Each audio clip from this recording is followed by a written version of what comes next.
Salut à tous, aujourd'hui on se rejoint pour une petite vidéo de test, donc j'ai avancé d'un jour. Voilà, aujourd'hui il y aura le test du U7 Max, demain un déballage, dimanche le test du Blackview P2, 3 jours, 3 vidéos, et lundi vous aurez encore un déballage, parce que je reçois encore un téléphone demain.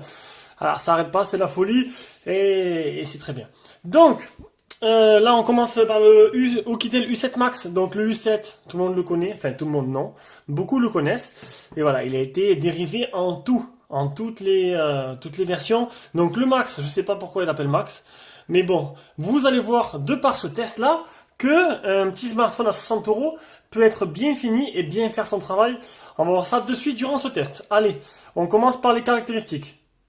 Smartphone qui nous est envoyé par le partenaire Gearbest. Il fait 69 euros actuellement sur le site de Gearbest.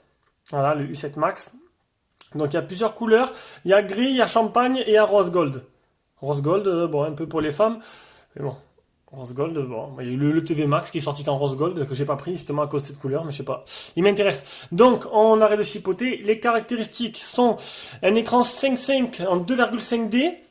Il n'y a pas marqué si c'est du HD ou du QHD. C'est dommage. C'est bizarre, c'est dommage. Il est où? Display. C'est du HD. Donc en HD 720p. On a un quad-core. J'ai perdu le fil là. J'ai vu une nouvelle vidéo de Chill Android. Faut que je regarde c'est quoi? Pot de Nutella. Non, c'est pas ça. Ah ben, on regardera tout à l'heure. Donc, on était où? Un écran 5.5 en 2,5D, CPU 6580 quad-core à 1 Go 3. Après un Android 6.0, 1 Go de RAM, 8 Go de ROM, une carte SD jusqu'à 32 Go, caméra arrière de 8 mégapixels, à l'avant de 2, Bluetooth 4.0, dual SIM, dual micro SIM, 2 micro SIM, 2G, 3G, toute bonne française pour la 3G, 900-2100, et seulement, il n'y a pas la 4G. Voilà, donc il n'y a pas la 4G, et une batterie qui est donnée pour 2500 mAh. Et vu que je suis quelqu'un de très curieux et que je guette de ce que font mes concurrents, on va aller voir ce que fait Chill Android. Voilà, donc Chill Android vient de déballer, de faire une présentation du casque Xiaomi. Ouais, c'est difficile, hein. Ça c'est un truc difficile, c'est de présenter un casque, parce qu'on peut le présenter, mais on peut pas faire écouter le son. Donc pour un casque, ouais, on pourrait regarder un peu le déballage, quoi, ça peut être sympa. Donc voilà, vous pourrez aller voir si vous intéresse. Je lui fais de la pub, je m'en fous un peu.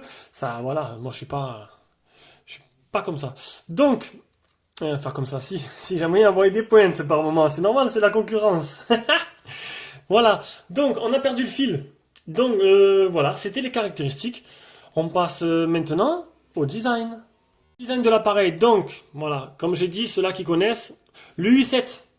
Donc là c'est le U7 Max, pourquoi Max? J'en sais rien, je l'ai déjà dit, je sais pas. Je sais pas, c'est même pas la batterie, c'est rien, je sais pas. Alors peut-être parce qu'ils ont donné un max pour un prix très. On va bouger un peu ça me saoule ces reflets. Peut-être que voilà, ils ont donné un max pour un prix modéré, c'est possible. C'est vrai que c'est un bon smartphone. Ah, il m'a saoulé cette lumière. Voilà. Maintenant, je sais pas pourquoi il l'appelle max. Donc c'est pas grave. On a à l'avant l'appareil photo frontal 2 mégapixels, le haut-parleur de tête, le capteur de proximité quelque part par là. Là il y a la flash LED. Voilà, là il y a la LED, LED qu'on peut personnaliser. Je vais vous montrer tout de suite. Enfin, personnalisé. Et c'est vite dit, quoi. LED. Donc voilà, il y a une couleur pour la charge, une couleur rouge. Ah non, c'est rouge pour la charge. Donc gris, vert c'est quand c'est chargé. Rouge quand c'est batterie faible. Et appel manqué, c'est bleu. Donc il y a bien une notification, c'est très rare pour ce prix-là, je vous le dis. Après, un écran 5.5 en 720p 2,5D, des boutons qui sont pas sur l'écran mais qui sont en argent en fait. Ils sont même pas rétroéclairés les boutons. C'est un smartphone tout en plastique comme toute la catégorie des U7. Donc voilà. Donc à l'arrière, on a du tout plastique. Le simple flash LED, l'appareil photo, hop, on va l'éteindre. Sur le côté, le bouton power, un contour tout en plastique. Le port de charge, le haut-parleur, le micro. Ici, le bouton volume plus moins. Au-dessus, le port jack. On ouvre la bête, batterie amovible de 2500 mAh, un micro SIM, deux micro SIM, une carte SD jusqu'à, je l'ai dit tout à l'heure, si vous vous souvenez bien, vous devez vous en rappeler. Et vu que moi, je me rappelle pas, ça c'est ballot ça. C'est vraiment ballot. On va y retourner, normalement 32 je crois. C'est du 32. Voilà. Donc, que dire le design? Ben voilà, c'est du Oukitel, c'est du l'U7, c'est tout. J'ai rien à dire d'autre. C'est banal, c'est 60 euros, c'est tout plastique, mais c'est pas plus mal parce que bon, le métal coûte plus cher que le plastique. Et au final, ils n'ont pas fait de concession parce que le téléphone il est plutôt correct dans l'ensemble. Mis à part la 4G, voilà, j'ai pas trouvé trop de défauts à ce téléphone. Il me manque le poids, la taille, pour les dimensions, donc on retourne là. On perd un peu de temps, c'est pas grave, hein. Alors, 15,7 sur 7,80 fois l'épaisseur, 8,8 mm d'épaisseur, et le poids, il est de 145 grammes. Voilà. Donc, le design, c'est terminé. On passe à l'écran. L'écran du smartphone, donc je l'ai dit, c'est un 5.5 en 720p. C'est pas mal pour 60 euros, enfin 69 euros. Il a à vendre 60 euros. Il partira vite, ça c'est pas un problème. Donc en 2,5D, ça veut dire qu'il est un peu arrondi sur les bords. C'est pas flagrant, c'est pas énorme. Ça change pas la vie non plus. C'est du design, hein. Donc l'écran, ben, il est pas trop mal. Honnêtement, j'ai jamais été trop déçu par Oukitel. Un écran pas trop mal, correct, qui fait le travail. Un peu au-dessus du lot, je trouve, par rapport à d'autres. Bon, la luminosité, elle est au maximum là. Ça saute pas aux yeux. En plein jour, ça risque de poser un peu problème. Enfin, maintenant, voilà, c'est comme tous les téléphones à la plage, c'est un peu difficile. Maintenant, on n'est pas encore à la plage. Ça arrive vite. D'ailleurs, je suis à 10 minutes, c'est ça qui est sympa. Donc, au niveau activité de l'écran, ben c'est pas trop mal. Honnêtement, je m'attendais, c'est dans le, on va dire, c'est dans la catégorie haute des téléphones à 60 euros. Donc pas trop de problèmes, pas de ralentissement, c'est fluide et on arrive bien à écrire les messages. Je le dis bien parce que les téléphones à 60 euros, des fois on a du mal. Le clavier, voilà, faut y aller doucement. Niveau protection d'écran, on a un film sur l'écran, on n'a pas de Gorilla Glass bien sûr. On va aller voir si elle Miravision. Il n'y a pas de Miravision, on ne pouvait pas modifier un peu les contrastes et tout, ça c'est bien dommage, les nuances des couleurs. On va faire le screen touch test. Ah, j'enchaîne. Moins de 25 minutes, c'est ma priorité. Screen touch test pour vérifier que l'écran a pas trop de défauts. Non, il a l'air d'être correct, pas de défauts. Et ça c'est plutôt bien. Et on va finir par le display tester. Nuances des couleurs, les fluides de lumière, les LED qui sortent sur le côté, un peu comme le P2. Alors les couleurs sont bien respectées. Même si je suis daltonien, j'arrive à reconnaître un peu minimum. Donc on monte à fond, on peut voir que peut-être là, des petites bandes à LED, c'est un peu plus éclairé par là. Ça se voit peut-être pas à l'écran, mais ça se voit dans la réalité. C'est pas grave, hein, ça me choque pas du tout. Ça se voit pas du tout. Ça se voit qu'un peu sur le rouge, mais légèrement. Donc les couleurs sont belles. Le noir est bien noir, le blanc est bien blanc, le jaune est bien jaune. Donc voilà, pas de souci, un bel écran, le multitouch. Un, deux touches. Ça m'aurait étonné qu'il y en ait un peu plus. Les photos réelles.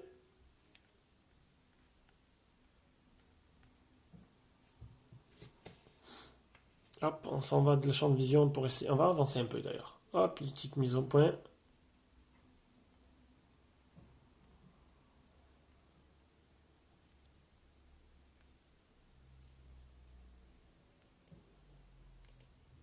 Donc ça réagit bien. Ça a de belles couleurs. Manque peut-être un peu de luminosité, mais ça c'est un peu normal. Enfin voilà, c'est le prix qui vaut ça.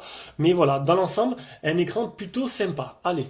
Performance de l'appareil. Donc, le Antutu 22732. Donc c'est bon, c'est du bas de gamme, hein. C'est 60 euros. 1529 en PC Mark, 587 Epic Citadel et Single Core 399 et 1071 en multicore. Et le... Non, ça c'est le GPS.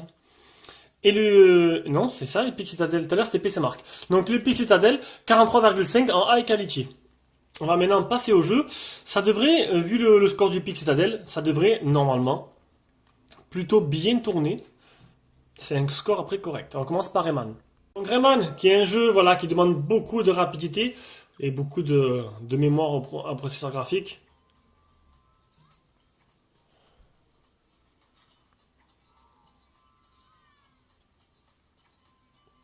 On va monter un peu le son.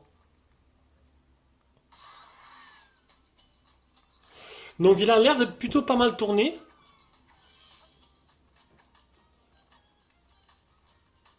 C'est vachement correct. Honnêtement, Peut-être pas à fond de ses capacités, mais bon, peut-être un peu lent en Rayman, mais sinon, non, je sais pas. Il n'y a pas de saccade. Pour moi, c'est du tout bon. Allez. Fois, je me suis loupé, j'ai sauté la partie logicielle et en plus d'E-Trigger 2 je me suis rendu compte que j'ai oublié de l'installer.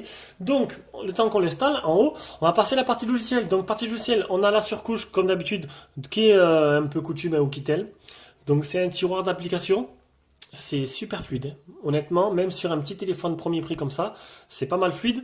Donc qu'est-ce qu'ils ont rajouté? Une boutique de thèmes avec, bon, il n'y a pas énormément de thèmes, il y en a trois. On peut pas en rajouter, donc il y a des fonds d'écran qui sont assez sympas. Pareil, donc il y a le fond d'écran de verrouillage et le fond d'écran du téléphone. Et des lives, des trucs animés. On a pour bloquer une application, si on veut bloquer une application, voilà, si on veut bloquer l'application de message avec un code. Et je crois ah oui, et il y a un économiseur d'énergie. Donc ça, c'est plutôt rare à ce prix-là et c'est plutôt bien. Donc ça vous permet de programmer un peu, voilà, de programmer. C'est des légers celui-là, hein, c'est vraiment le minimum, mais bon, c'est déjà bien qu'il est incorporé au téléphone. Et aussi Parallel Space. Parallel Space, si je me trompe pas, c'est quoi déjà? Voilà, c'est pour avoir plusieurs comptes en même temps sur une même application. Voilà, pour cloner une application, d'avoir deux comptes. D'ailleurs, c'est plutôt sympa. J'en ai besoin pour l'application GearBest. Il faudrait que je le fasse. Il faudrait que je la prenne d'ailleurs. Il faudrait que je la teste. On verra bien ce que ça donne. Et c'est tout. Et c'est tout. Donc, on va voir maintenant la version Android. Donc, on a du 6.0, 1 Go de RAM, 8 Go de ROM, écran 720p. Pour les mises à jour chez Oukitel, ça se passe directement par le menu avec une application mise à jour. On va essayer.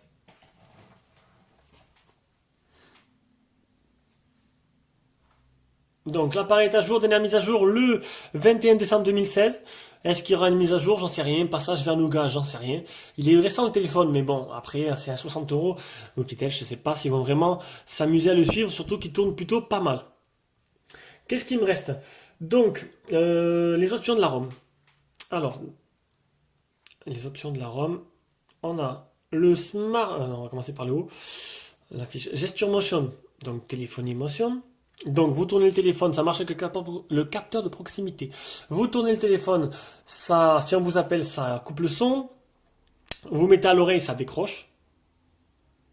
Ça décroche. Oui, c'est ça, c'est bien ça. Bon, c'est pas grave, ça doit être ça. Par l'espèce, ça je l'ai dit, c'est pour faire deux comptes. Le gesture unlock, donc ça, c'est tout ce qui va double tap. On va le tester de suite. Je l'éteins. Voilà, c'est pas mal. Il marche plutôt pas mal d'ailleurs. Et enfin, il reste un truc en bas, le Smart Smartphone Sensory. Donc ça, c'est le capteur de proximité. Ça vous permet avec des gestes devant le capteur de pouvoir ou changer de musique, ou changer de photo, ou prendre une photo, ou bouger dans le launcher. Donc voilà. Et on peut débloquer le téléphone apparemment. Le téléphone se débloque automatiquement. Bon, c'est pas grave. Le truc, c'est que voilà, ceux-là qui, ils ont du mal en anglais. Il y a pas mal de choses encore dans ces ROM, dans tous les Chinois la plupart du temps, surtout ces Chinois de ces marques-là. Il y a il reste quand même pas mal d'anglais dedans. Moi, ça me dérange pas plus que ça, mais ça peut énerver certaines personnes. Mon père, ça l'embête. Donc, il reste 17 minutes. Quoi faire? Je vais passer directement. J'ai pas fini tout encore. Et non. Décidément, aujourd'hui, c'est wall again. Aujourd'hui, on fait improviser. Comme tous mes tests, c'est une improvisation. J'ai une demi-heure pour faire ça. Euh, voilà. Le malware. Anti-malware, je cherchais ça. Donc la ROM est propre, elle n'est pas infectée. Il me manque l'OTG, que j'ai oublié bien sûr de sortir. Bon, on en a bien 60 euros, c'est pas OTG. Voilà. On va sortir l'OTG. À mon avis, la vidéo durera plus de 25 minutes, hein. C'est pas grave. Il y en a qui aiment bien, ils prennent leur temps. Vous aimez bien les vidéos de Luc, elles font 50 minutes. Donc du coup, ben, je suis pas pressé, hein. Donc OTG, non, il fait pas OTG. Ça m'aurait étonné. Et il me manque l'appli Phone Tester. Pour voir les capteurs du téléphone. Alors, les capteurs du téléphone.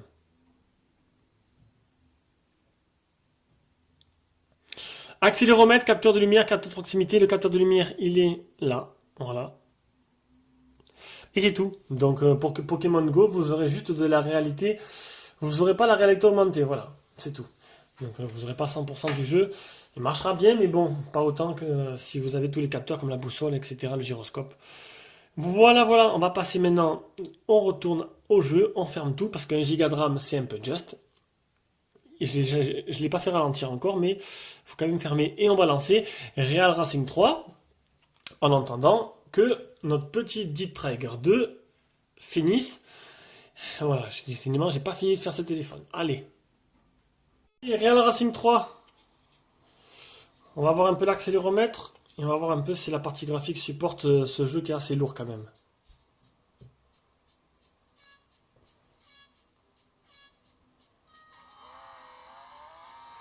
Donc l'accéléromètre fonctionne bien.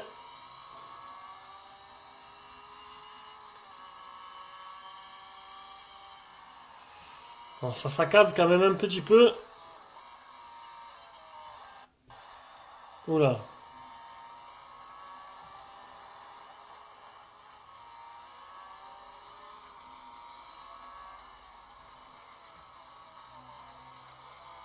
Il y a pas mal de saccades quand même. C'est jouable, mais voilà, quand il y a beaucoup d'éléments, quand il y a beaucoup de voitures au milieu, ça saccade. Mais bon, sur un petit L à 60 euros, c'est plutôt pas mal, je trouve.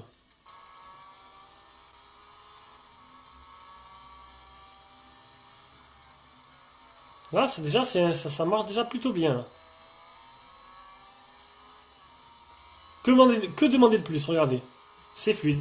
Ça y est. Bon, il y a moins d'éléments, c'est sûr, à afficher. Du coup, le téléphone s'en sort mieux. Voilà, voilà pour Real Racing. Donc, ce qu'on va faire, je vais continuer le test.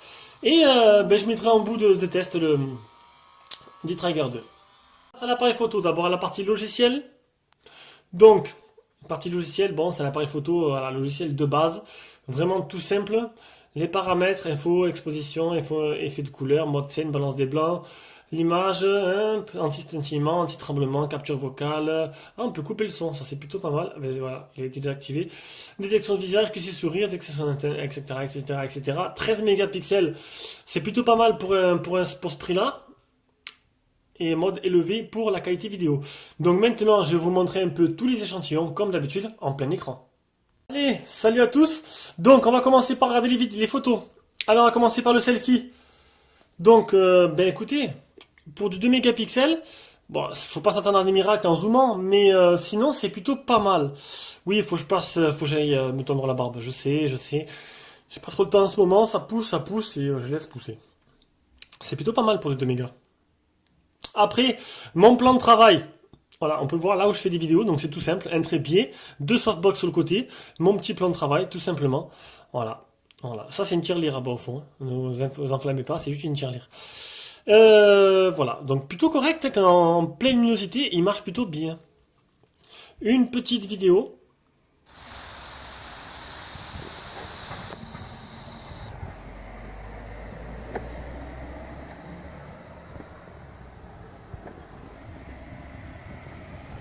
Et il se défend plutôt pas mal en vidéo, je trouve quand même. Voilà, une vidéo plutôt correcte. Une autre photo. Ce qui est bien, c'est que vous voyez les photos en plein écran. En même temps que je parle.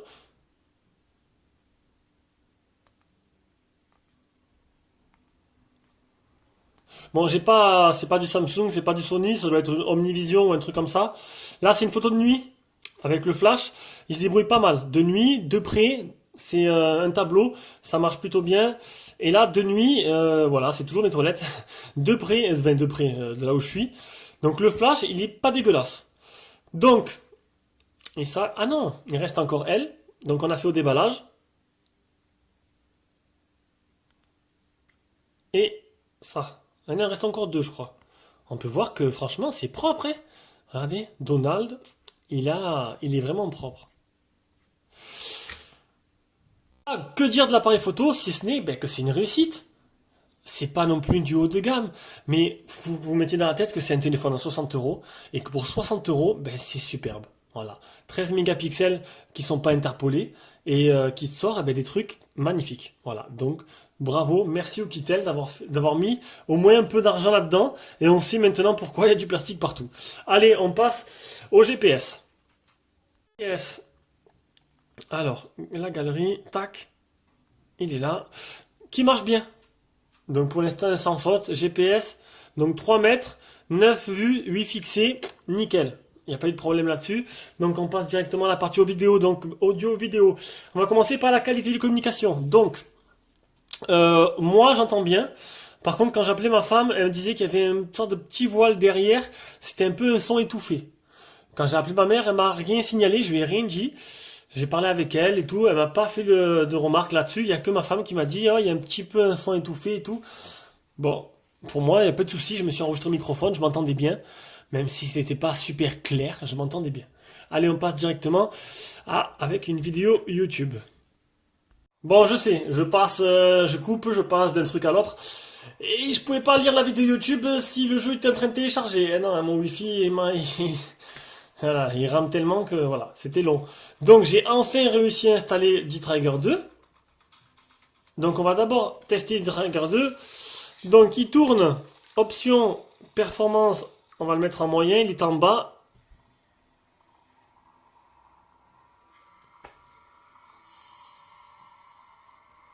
Voilà.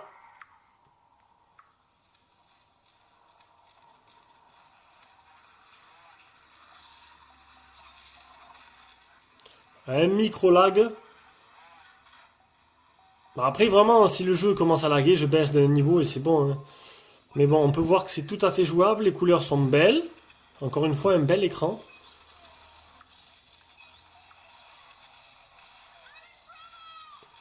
Le tactile est plutôt précis.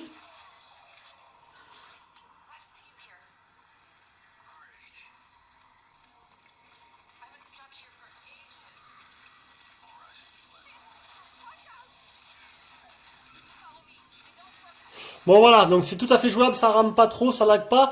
Donc voilà, on revient directement à YouTube. Beaucoup de mal avec le Wi-Fi aujourd'hui. Allez, on a préchargé un peu la vidéo. On va voir ce que ça donne.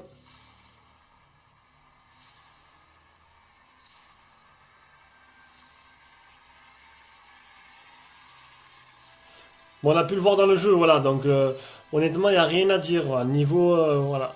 Si vraiment vous êtes dans le train ou quoi, on regarde une vidéo dessus, c'est vraiment agréable. Bel écran, je le répète, ça fait moins 20 fois. Et belle qualité d'image, quoi. Puis un écran 5.5. Que demander de plus? Et un 720p en plus. On va directement passer à la partie audio. Par le haut-parleur.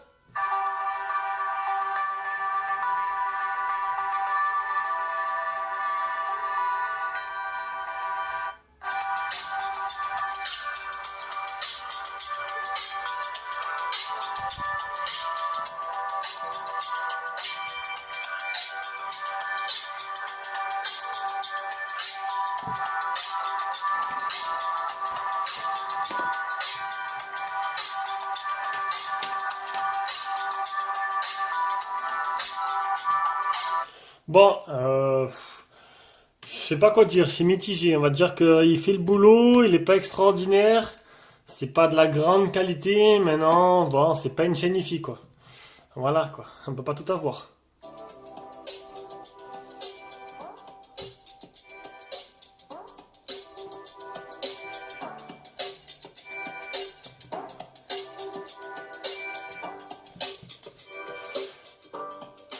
Donc voilà, donc le port jack, il est bien fonctionnel aussi. Allez, on continue avec le réseau. Donc qualité du Wi-Fi. Bon, j'ai un Wi-Fi faible, mais bon, vous pouvez voir qu'il est 3 barres sur 4, c'est plutôt correct. Niveau 3G, 4G, les bandes. Bande réseau, donc seulement 3G, pas de 4G. Bon, il y a des téléphones à 4G qui, à 60 euros, qui font bien la 4G. Celui-là ne l'a pas. Ils ont préféré mettre un bon appareil photo et un bon écran. Enfin, maintenant, à vous de voir ce qui vous importe le plus. La 3G, on la capte de partout. Parce il y a bien la 900 et la 2100. Il n'y aura pas de problème, c'est 100% 3G. Enfin, H+, vous aurez le H+, quoi. N'importe quel opérateur que vous serez. Donc, niveau autonomie, on va directement. Donc, c'est une batterie qui était donnée pour 2500 mAh. Je l'ai mesuré à. Non, c'est pas là. Je l'ai mesuré à 2614. C'est plutôt pas mal. 100 mAh de plus que prévu. Donc, ça va. C'est plutôt correct. Maintenant, je vais vous montrer. Décidément, c'est compliqué aujourd'hui. Alors, le rechargement, il se fera en 1070 mAh, donc c'est plus rapide que la normale, et c'est plutôt sympa. 4h42 niveau PC Mark,